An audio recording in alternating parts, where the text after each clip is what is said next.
Back to talk a little bit about Lois investigating the mystery man that saved her. One of the important things when we were conceiving the film itself was to create a Lois that was intelligent, a go-getter, a good reporter. And I feel like we created this sequence to help you in a pretty short period of time sort of see all those things. And in shooting this sequence, we really had to go to all these different locations and create this investigation and lead her, of course, back to Smallville. So, this is the scene with the giant tornado.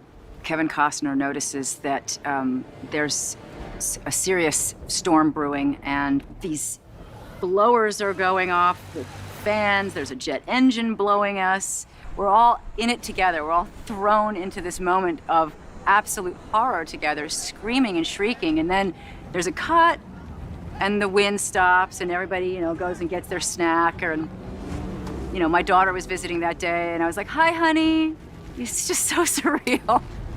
We kind of went a little bit crazy on that. I had a friend who had some jet engines, and I asked him if we could turn them into wind machines. So we had 2 jet engines that we mounted on the back of car towing trucks. They were T-33s, which is old generation, but they're a safe jet because all the intake is radial.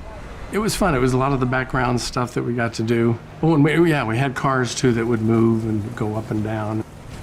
At some point in the tornado's trajectory, it's out there, tearing up the landscape, tearing through a barn. That's the stuff we'll have to do later.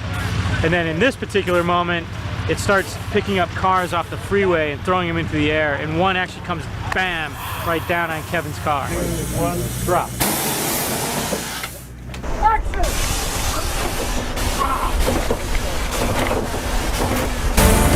What we're doing here is with Alan Hall and his guys, they're doing this car smashing into Kevin's car, getting that sort of live and in camera. We may have to add the tornado in the background and some other stuff, basically meeting up with this live action effects moment here. We had a car we called the fly swatter car that could come slamming down and crashing into the hero car. There was a few physical things in there. It was kind of fun. In this scene, I can't imagine the guilt that Martha must feel over what winds up occurring that she could never have fathomed, which is, in essence, Johnatan makes the ultimate sacrifice for the dog. But it's a life lesson about priorities for Clark to not expose his powers in front of everybody just to save Dad. With Russell, it was quite interesting playing that with him because obviously this is Jor-El's AI. And so there's an aspect of this missing something which you can't quite put your finger on. There's something off, and that's the beauty of what Russell's performance was.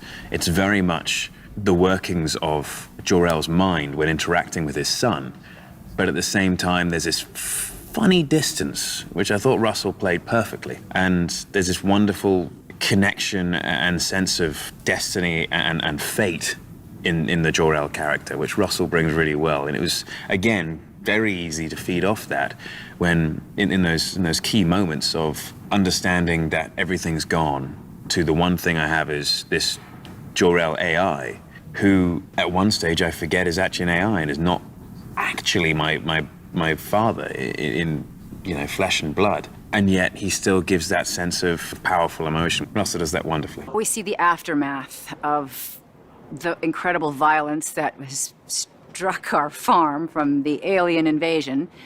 And we see Martha scrambling around in the debris. And what does she locate and go after? The most precious thing that anybody really seeks out is your memories, is your history, is the proof of your past. It's evidence of your value system. It's your emotional life. It's your identity in some ways, your photo albums. I kind of miss the old days when they were tangible in a book, photo albums, but that's the way Martha rolls, old school.